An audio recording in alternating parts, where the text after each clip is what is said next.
We have made it to the airport. It is early, but I'm doing this on purpose. I'm getting here really early because I don't want to work in the heat. So I'm here, it's about 6 in the morning, and I'm planning on leaving at about 11:30, depending on how hot it gets. Okay, so my buddy called me and he needs an annual inspection done on this beautiful Cessna 210 you see sitting behind me. So that's what we're gonna do in this video. I'm gonna show you all, as an IA, kind of what my process looks like for an annual inspection. So first things first, I just made it out here to the airport. It is later in the checklist, but I'm going to perform an operational check of all of the equipment. So the lights, the radios, and all of that kind of stuff. And the reason I do this is because as I take things apart and put them back together, if I break something, I will know. However, if I do the ops check now and it doesn't work, then I know that it was broken to begin with. So I'm gonna fire the master up and I'm gonna do that.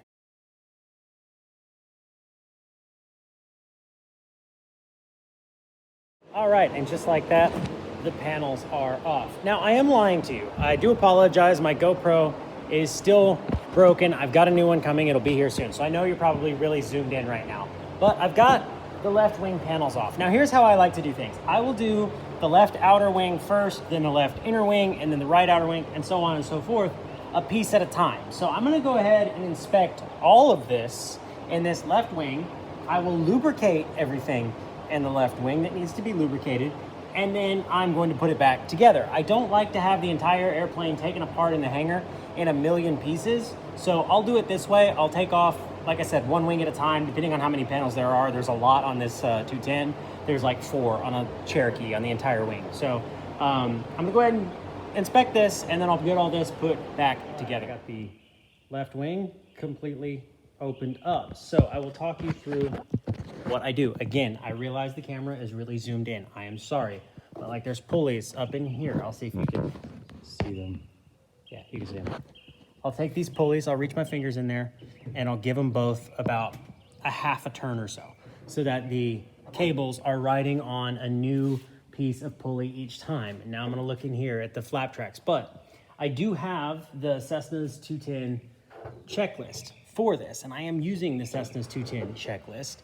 But because I'm doing it this way, I have to run through the checklist a couple of times for the left wing, then I'll have to run through the checklist again for the right wing, because the checklist is very much, you know, pre-inspection engine, then it goes by wings, tail, empennage, or not tail empennage, it goes by wings, empennage, fuselage, interior, so on and so forth.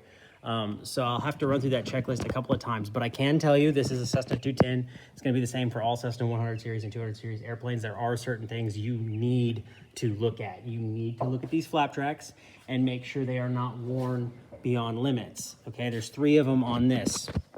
This is a 210, so it has bladders. There is a rubber fuel hose here. There is a metal fuel hose up here. You need to look at all of those rubber fuel lines and metal fuel lines and check them for leaks. They dry out over time. They will begin to leak. It will cause a problem, so you need to look at those. Are there certain panels that you maybe don't need to pull? Of course. If there's a panel, like say right here, for example, if there's corrosion here, there's also corrosion here. So I try to really open the panels that are only necessary for the inspection. I don't always feel the need to open every single panel because it's not necessary, but I want to open enough panels to be able to do the inspection and to be able to service the aircraft. So if I can use, if I can use a borescope in there, I will use a borescope or a flashlight and a mirror to look at as much of this wing as possible. The last thing I'll show you that a lot of people I notice miss or don't really pay attention to on these Cessna flaps is these chafe plugs. There's chafe plugs all in here. It looks like this one's actually missing one right here, probably popped out. I have some new ones at the house, so I'll bring it tomorrow. But a lot of people don't look at those. You need to change those. That's kind of what keeps this flap from getting cut up on the trailing edge of the wing. When it retracts up here, these chafe plugs hit this piece of aluminum and keep that from happening. So there you go. There's the left wing all put back together and lubricated. I'm gonna go ahead and do the right wing. It's the exact same as the left side, so I'm not gonna show that to you. You'll just have to trust me. And then after that, I'm gonna go ahead and pull some of the interior and we'll go from there. All right, so I have the right wing all finished up. I had to take a mud dauber's nest out of it. Welcome to Texas. That's about the the worst of it. So I'm gonna go ahead and get the seats out. Those are pretty easy. I'll show you how those go in just a second.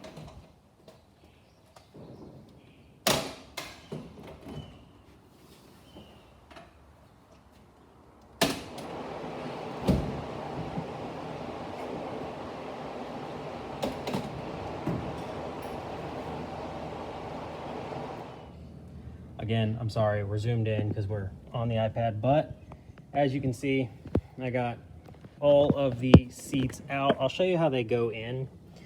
They just kind of come down over the rail like this and then come underneath it in the front and the back. And this is what holds it in. So this little pin kind of goes through the very front of here, and then it has this little lock on the other side. So now what I'm going to go ahead and do is bag all of this stuff so that I don't lose it. And then I'm going to get the carpet out, which is pretty easy in this. It's just these plates here, the plates back here, and then it all just pulls out. So that shouldn't take long. All right, so I do have the interior all the way out of it. The owner of the aircraft just came by and I sort of talked to him.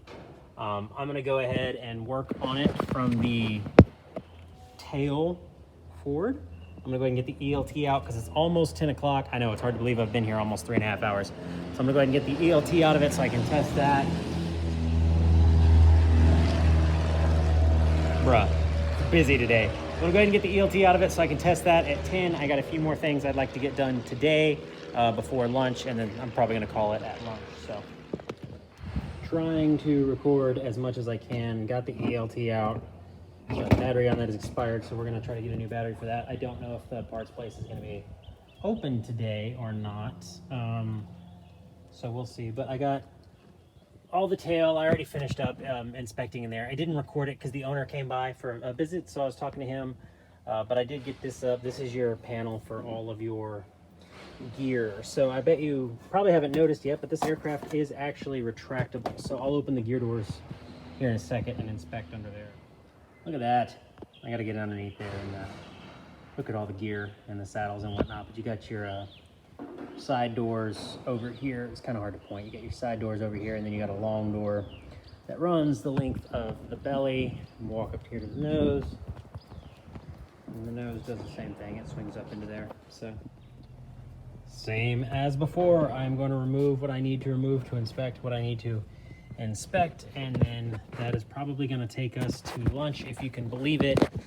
It is almost 10:30 already, so I'm still going to pull these out. I like to pull these out and look at the stall horn and the wiring in the post because fuel lines and stuff are right there. So I need to pull these out. These side panels I'll pull loose and look in there, but just need to check underneath the panel, looking at all the instruments, the suction relief filter, whatnot, and then down here in the floors. So I'll let you know how that goes.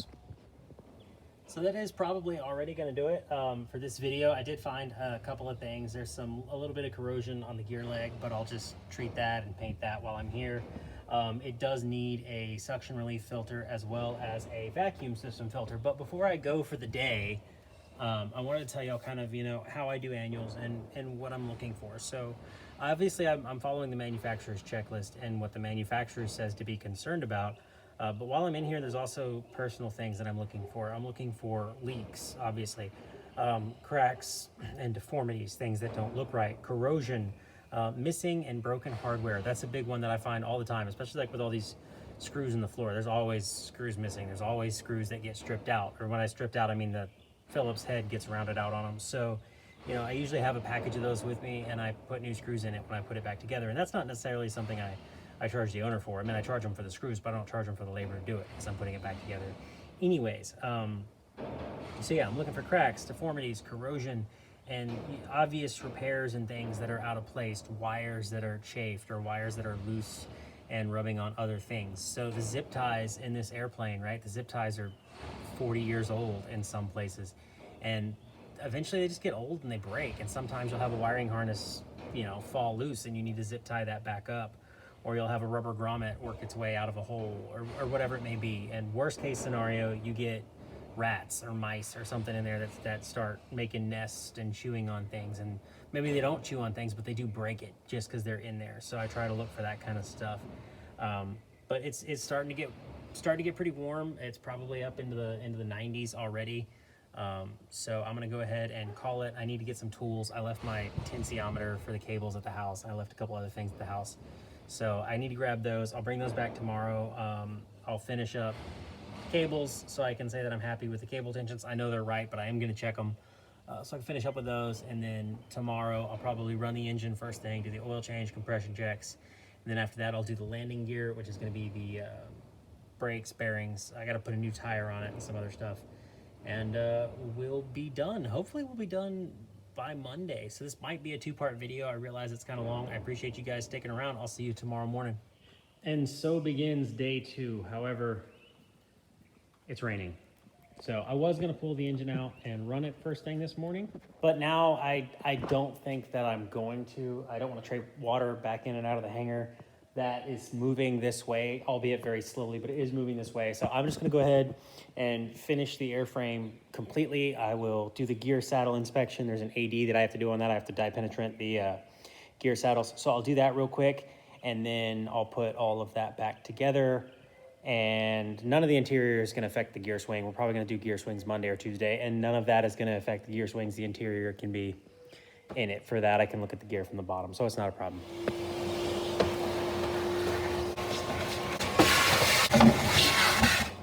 I will say, I think one of my biggest peeves is when mechanics put airplanes back together dirtier or more dirty than they were when they got to it. It doesn't take but a few minutes to vacuum the carpet. The pilot will appreciate it, and ultimately, it's going to look a lot nicer when you're finished. My dad, who's not an aircraft mechanic, but my dad always used to say that the only evidence you were there should be your repair. I know that sounds really cheesy, and it is, but it's an extra step that might only take you a few minutes, but a pilot or an owner will really appreciate you. What they won't appreciate is when you leave greasy handprints all over their aircraft. Don't do that, you know? Clean up after yourself. If your hands are dirty, clean up after your hands, so on and so forth. And make sure you leave the airplane nice and clean. Interior is back in. I tried to film some of it, but I have an external microphone on the iPad and it didn't pick it up. So I already had all the interior back in, and then I realized that, and I'm not gonna take it all back out just to film me putting it in. But I'm probably gonna go ahead and end this video right here, and I'm gonna do a part 2 next weekend, which I need to change this tire. I still gotta do the landing gear, and I have to do the engine. So y'all will see that next weekend. Stick around for that. Like, subscribe, comment, and be easy.